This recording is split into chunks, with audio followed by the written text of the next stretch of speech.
स्वागत है आपका डर का ब्रॉडकास्ट में, जहां हर कहानी सच जैसी लगेगी और हर सच एक खौफनाक कहानी बन जाएगी। अगर हिम्मत है तो सुनो, और अगर डर लगा तो लाइक, शेयर और सब्सक्राइब करना मत भूलना, क्योंकि डर यही से शुरू होता है। कहानी शुरू होती है अनिकेत से, जो काम के सिलसिले में एक पुराने शहर के होटल में ठहरने आया था।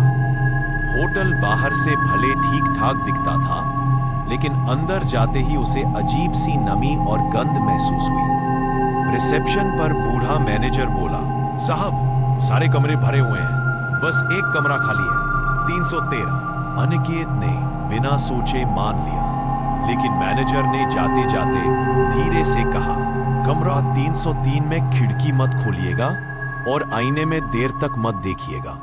अनिकेत हंसा, उसे मजाक लगा, लेकिन जब वो कमरे में पहुंचा, माहौल अजीब था। दीवारों पर हल्के धब्बे, पुरानी गंध और कोने में रखा बड़ा सा आईना। पहली रात सब ठीक था, लेकिन ठीक 3-3 AM पर खटखट की आवाज आई। अनिकेत ने दरवाजा खोला, कोई नहीं, लेकिन वापस आया तो देखा आईने में अपने पीछे किसी और की परछाई। वो पलटा, कमरा खाली, लेकिन आईने में वो परछाई अब और साफ दिख रही थी। सफेद कपड़े पहना हुआ इंसान, जिसका चेहरा धुंधला था। अनिकेत ने डर कर आईना कपड़े से ढक दिया, लेकिन अगले ही पल खिड़की अपने आप खुल गई और बाहर से ठंडी हवा के साथ किसी के रोने की आवाज आई।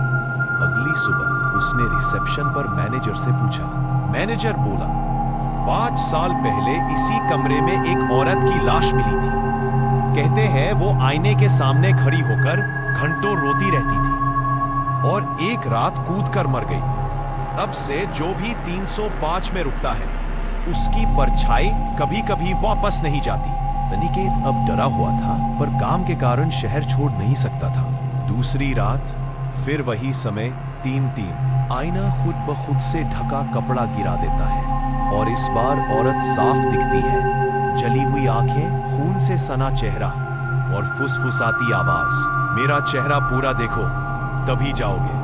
अनिकेत कांपता हुआ भागने लगा, लेकिन दरवाजा बाहर से बंद था। आईने में औरत मुस्कुरा रही थी, लेकिन असली कमरे में कोई नहीं। अचानक उसकी अपनी परछाई हिलना बंद कर दी। अनिकेत हिल रहा था, सांस ले रहा था, लेकिन आईने में उसका दूसरा रूप बिल्कुल स्थिर खड़ा था और धीरे धीरे मुस्कुराने लगा। फिर वो परछाई धीरे से हाथ बढ़ाकर आईने से बाहर निकल आई। अब कमरे में 2 अनिकेत थे, असली वाला दहशत में और दूसरा अजीब सा ठंडी आंखों वाला। सुबह जब होटल का स्टाफ कमरे में पहुंचा, उन्हें अनिकेत मिला ही नहीं। बस आईने में हल्की सी हथेलियों के निशान थे, जैसे कोई अंदर खींच लिया गया हो। आज भी होटल में कमरा 303 खाली रखा जाता है, क्योंकि कहते हैं जो भी वहां रुकता है, इसकी परछाई वहीं कैद हो जाती है। मित्रों, एक वीडियो बनाने में बहुत परिश्रम लगता है, अतः कृपया इसे लाइक करें और हमारे चैनल को सब्सक्राइब अवश्य करें।